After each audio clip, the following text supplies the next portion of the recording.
bwirizwa twashyize ingufu nyinshi cyane kubyerekeye karanga muntu igezwe ku buhinga bwa none.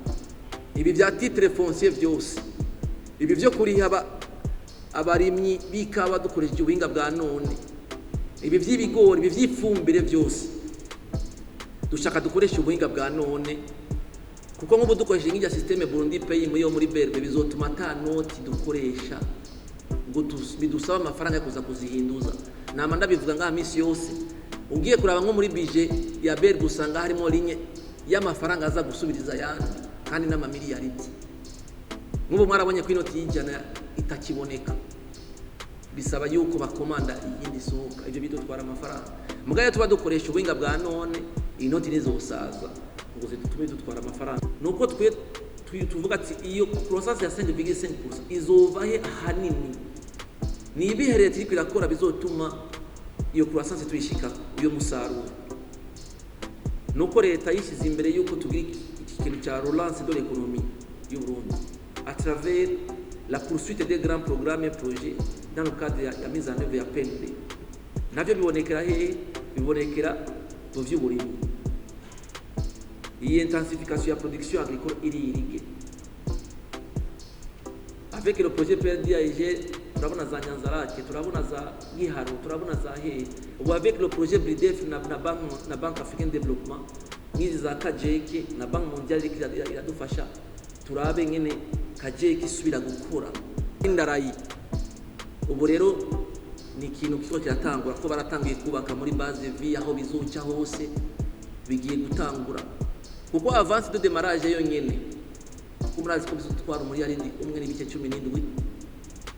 Avance de démarrage twatanze yonyene dufatanya nabo dusanzwe dufashanya Banque Africaine de Développement twebwe agera imiliyoni $200 y'amadolari. Ivyo dushaka yuko ivyo bazokoresha byinshi icyo twita le materiel locaux bataza kuzigurira hanze. Namba ari fera beto tuyifise ngaho nikeneye kuva mu Bushinwa. Namba ari umusenyi tumenye yuko abari ngaho. Namba ari imiduga bazokoresha yo gukota tumenye ko arabo ngabo ariko baragura. Namba ari sima bazokenera, kuko twifuza yuko kimwe twita cya contenu local kiba. Namba ari projet yadutwaye muri yari durenga, ni ibihe bice by'amafaranga azokoreshwa kandi azogazwa ku bene gihugu ngaho. Muri buno buzima umuntu wese yifuza kubaho neza. Ukubaho neza no kuba ahantu heza. Ukuba ahantu heza bituma urota neza, indoto ziterambere. Abantu benshi bamavuga ko umukiriya ari umukwe, none ni gute umukwe yorazwa ahantu atari heza? Ibi rero hari uwabimenye kare, maze abategurira maison de passage nziza y'akaroruhore. N'inzu nziza igezwe iri mu rupango rwiza cyane, ishobora no kwakira umuryango wose, ifise ivyumba vyiza kandi bisukuye, biremwe ibintu byose wokenera. Ibaze n'ahantu hatuje hatuma uruhuka neza, umutekano waho wizewe amasaha yose. Kandi rero ntunagira ubwoba bwo kwakira abashitsi, kuko barabateguriye iyindi nzu bita annexe, nayo nyene ikwije byose bikenewe. Ngaha uzoza na valizi yawe yonyene, kuko ibindi byose byankenegwa birahari. Iyi maison de passage rero iri mu Kanyosha, hepfo yo kwanica yezi kugindwi, aha akayaga katanganyika kagucijya nino. Hamagara kuri zino nimero kuko bashobora kuyigutanga. Akamenyetso guteranya rimwe 38 368 911. Ubaheza ukarota neza. Nibaza yuko rero boza imbere yo kubasohora amaraporo bagasaba ibyankenegwa, kuko rimwe ari igihe tubisohora kugira abantu badukurikirana ari benshi, umugabo ugasanga ntacyo bitumariye nka bene gihugu. Rero imvo nyamukuru rero ya kubijanye na politique budgetaire, kuko murabizi yuko iyo turiko turakora budget tegezo kuraba ibisata bitanu. Iraraba la politique budgetaire, ikaraba la politique fiscale, ikaraba la politique monétaire, ikaraba la politique de change, ikaciraba n'ama politique sectorielle ibiriko birakogwa, ikaciraba rero na politique ijanye n'ibintu bya bonne gouvernance na transparence.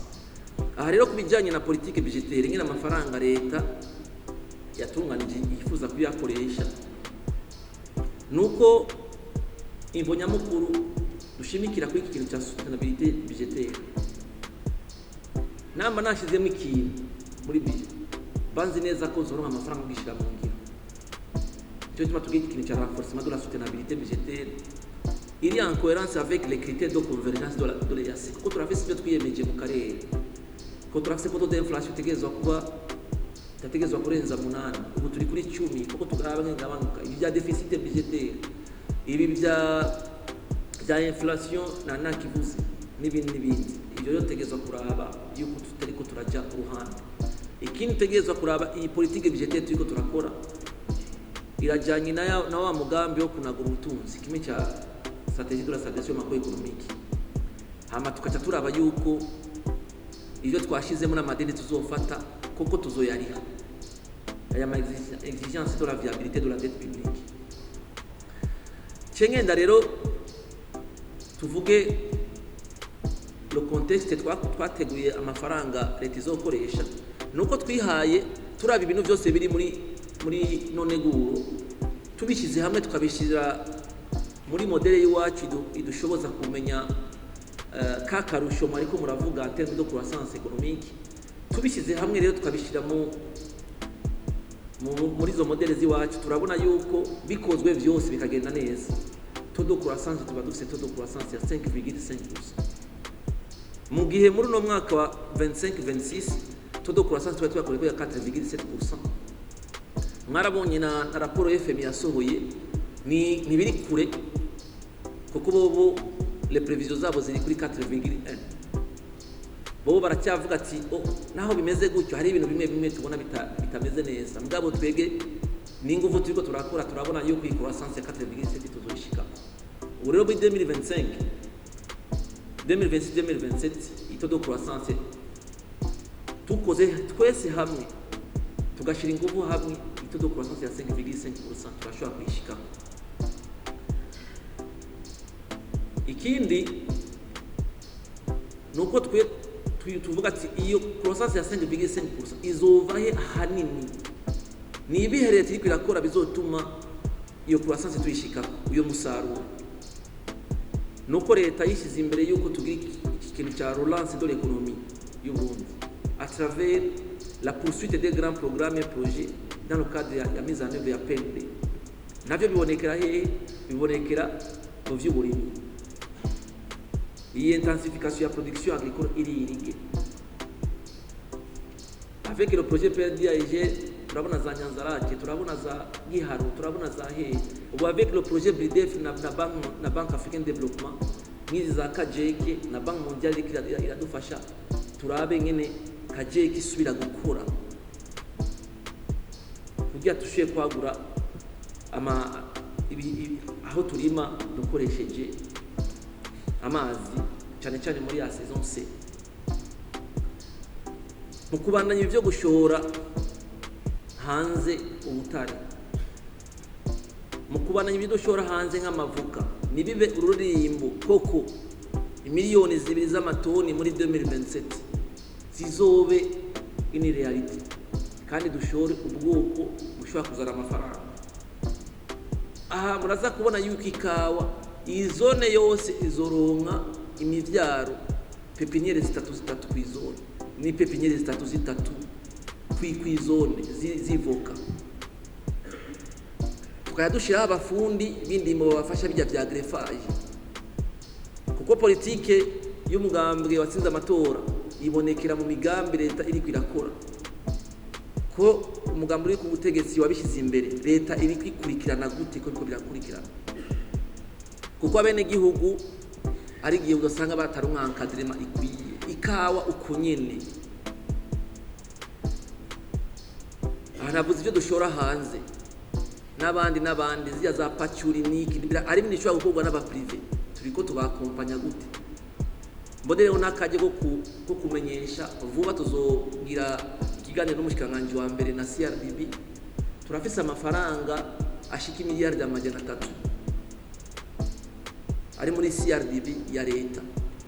Ayo mafaranga rero twifuza yuko abafise imigambi ija mu by'uburimyi n'ibindi yuko baronka credit kuri to ya 5%. Leta mwarabibonye mu nama shikiranganje heruka ingene iri kwiratanga amatongo kubene igihugu bifuza gushira mise en valeur y'amatongo leta irabaha sous forme ya location hama bakaronka amakredi kuri to ya 4% ya 5% muri CRDB. Ivyo n'utundi twigorore tikrakora kugira isubirize bimwe vya refinancement, bimwe vya portée de croissance, financement des secteurs de portée de croissance berbe yakora. Mugabo nibo bagenda gusaba ideni mu CRDB, leta ya negocier yuko baronka ku mato meza gusa. Ivyo n'ibindi bintu biza bisahiriza leta mu vy'ikirakora.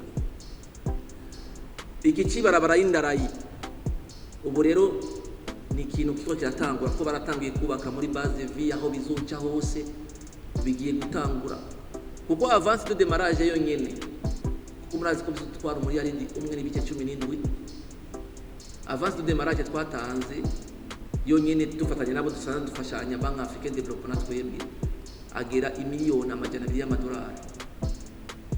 Ivyo dushaka yuko ivyo bazokoresha byinshi icyo twita le materiel locaux bataza kuzigurira hanze. Namba ari fera beto tuyivise ngaho nikeneye kuva mu Bushinwa. Namba ari umusenyi tumenye yuko abari ngaho. Namba ari imiduga bazokoresha yo gukota tumenye ko arabo ngaho ariko baragura. Namba ari sima bazokenera kuko twifuza yuko kimwe twita cya contenu local kiba. Namba ari projet dutwaye muri yari dorenga ni ibihe bice by'amafaranga azokoreshwa kandi azogagwa ku bene igihugu ngaho. Ikirato nyine kizogira ikintu kidasanzwe. Ivyo amasoko nanga nguvu naho nyene harimo inguvu nyinshi zigo zirakogwa, amabaraje cyanye kwegereza bene igihugu muyaga nkuba kuko navyo biratuza l'activité économique. Ibiro nivyo tubaza byose bigiye hamwe bigakogwa neza bizotuma dushitsa kuri croissance ya 5%.